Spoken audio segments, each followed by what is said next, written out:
Dear friends, as promised, here is the third part of the triptych on the theme of Unicist Homeopathy. In this third part, it is a question of the problem of the second prescription. You can find the general outline of this presentation in the description section. Chapter 1. The second requirement may be either 1. The repetition of the first, same remedy for the same energization or another dynamization. 2.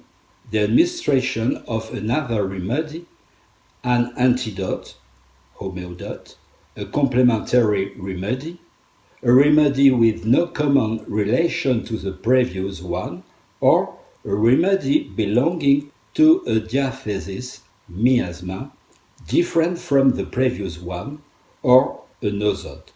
But none of these possibilities can be envisaged without the anamnesis having been reconsidered from one end to the other, without the first examination and all the things that have happened since then being entirely in the doctor's mind again.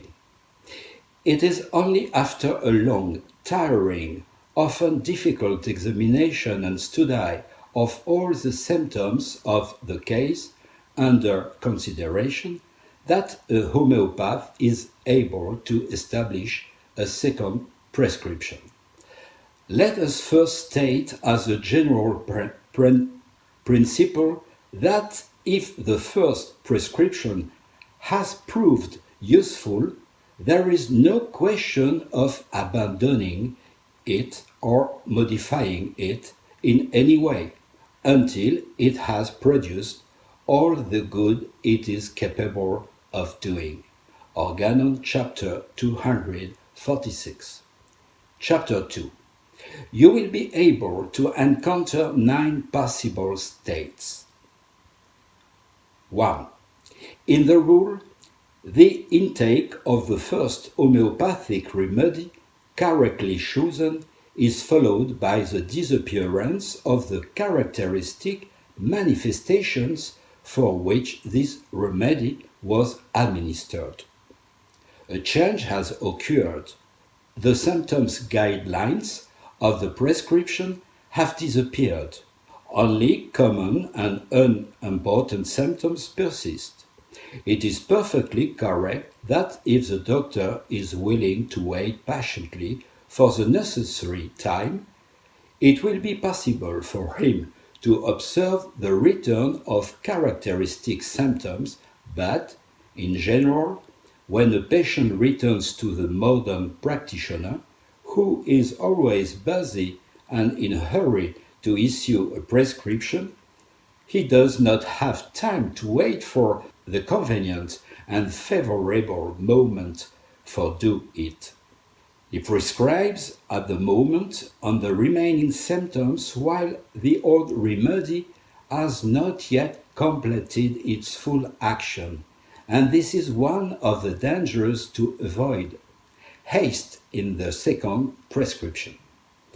Unfortunate people who fall into the hands of such homeopaths are certainly to be pitied. It is even better to give saccharum lactis. Premature repetition of a remedy and its continuation without carefully consideration of the resulting reactions prevents any timely opportunity for the establishment of a second beneficial prescription. The choice of the second remedy to be prescribed presupposes that the first has been correctly selected, that it has acted, and above all, that it has been allowed to develop its activity freely. The second observation can be made when, after the first prescription, the remedy having acted completely according to its duration of action, without interference, the disease enters a stabilization and stop period. That is to say, is at a standstill and no longer progresses. 2. Return of the symptoms complained of by the patient.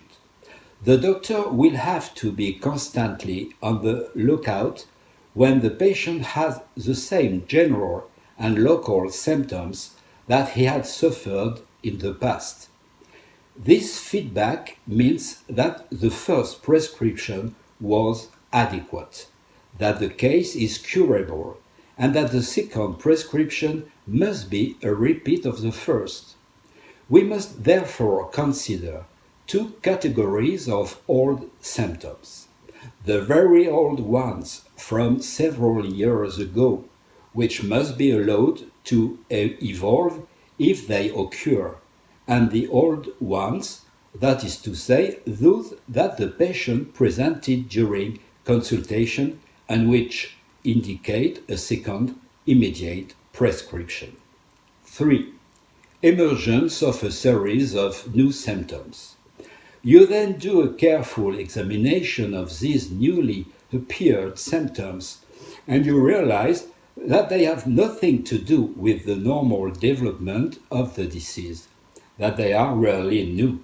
It is your duty, in this case, to resume your medical material immediately because it is very possible that these symptoms come from the medication administered.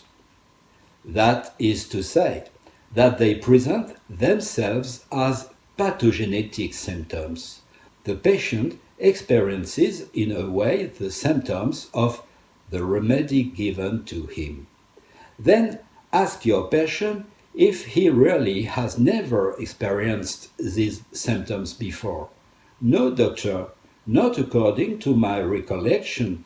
What do you do? You have to repeat your examination from scratch.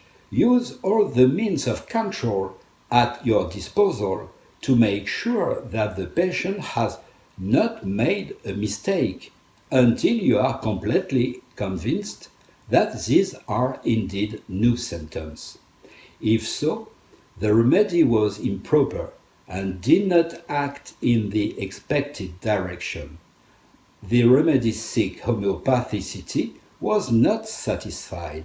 In addition, it was an unfortunate prescription because it provoked the development of a group of distinct symptoms, causing the disease to progress in another direction. This appearance of new symptoms means, if possible, that they must be anti-endowed.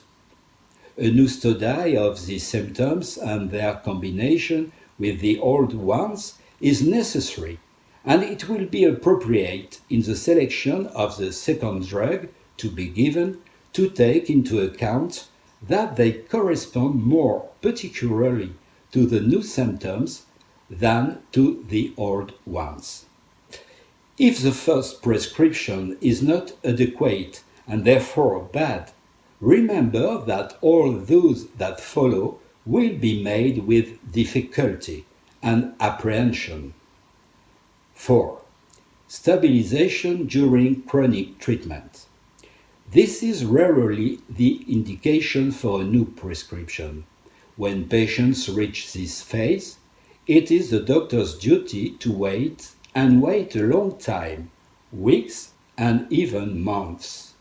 But if after several months no symptoms have occurred externally, if no external manifestations of the disease have turned out, it is correct that a new dose of the remedy will not hurt. And the repetition of the same remedy is the only one that can come into account. Never be afraid to wait a long time when the sick come to a stationary period. Respect this pause in the chronic course, pharmacopoeia. But if, as in the second case, you observe the return of the symptoms that the patient complained about, then you finally hold an indication for the administration of the remedy. Nota bene, it is of the utmost importance to distinguish, in the return of all symptoms, two completely clear-cut categories: the symptoms of the patient for which he consulted you, for example, gastralgia and headache following a suppressed gonorrhea. This is the return of secondary symptoms and the original symptoms of the disease, gonorrhea, for example, the return of headaches or stomach aches after being improved is an indication for repeating the same remedy. In such circumstances, this change of remedy is the second prescription, and this second prescription calls for a change of remedy. 6. Change of dynamization. The remedy remaining the same, a patient has been for years in treatment for a chronic constitutional disorder, and you have gone through the whole scale of dynamizations, from the lowest to the highest. These have acted curatively. You have administered the different dynamizations of a given remedy by repeating them on the same plane, generally twice, sometimes 3 times, at the same attenuation, until they no longer act. Then you have climbed higher until you have gone through the whole series of different degrees: 30, 200, 1000, 10,000, 50,000, 100,000, etc. degrees. Well, experience teaches that you can repeat the remedy and repeat the entire series of this energization several times, in practice twice, which takes 2 or 3 years, after which the subject is cured, no longer has symptoms, and is immune to epidemics. But in defective diseases, this remedy should not be changed as long as the curative action remains and can be maintained. Even if the symptoms have changed, persevere with the same remedy, but gradually modifying the dynamization plan as long as the patient continues his evolution towards the better. 7. Change the remedy. If the symptoms have changed, but on the express condition that the patient has not improved, whenever you are in doubt, wait.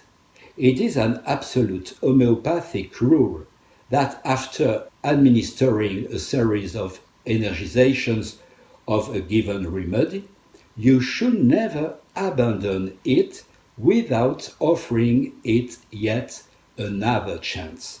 That is, until an additional dose of a higher dynamization of the same remedy has not been given and experienced. But when this remedy with a higher attenuation has been administered and it happens to be without any effect, it becomes the formal and necessary indication of a remedy change.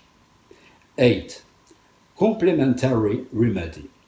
A second prescription is sometimes necessary to complete the previous one, and this always means a change of remedy. Belladonna is what is called the acute of calcarea. It is a waste of time to treat palliatively more than a first or second acute paroxysm of any disease. It is necessary to act in death. Obviously, never give the constitutional remedy during the acute phase, but immediately after the stormy manifestations subsided somewhat by the acute remedy. The experience accumulated over the years by the best homeopaths has learned that there are drug series such as sulfur, calcarea, lycopodium, which constitutes the great fundamental series, or sepia nux vomica. 9. Change of tactics in constitutional treatment. Thanks to the constitutional homeopathic treatment, the psoric state has been brought under control, and now this old syphilitic infection is reappearing. This is the right indication for a second prescription, and it is necessary that you adapt your remedy to this completely new state of affairs.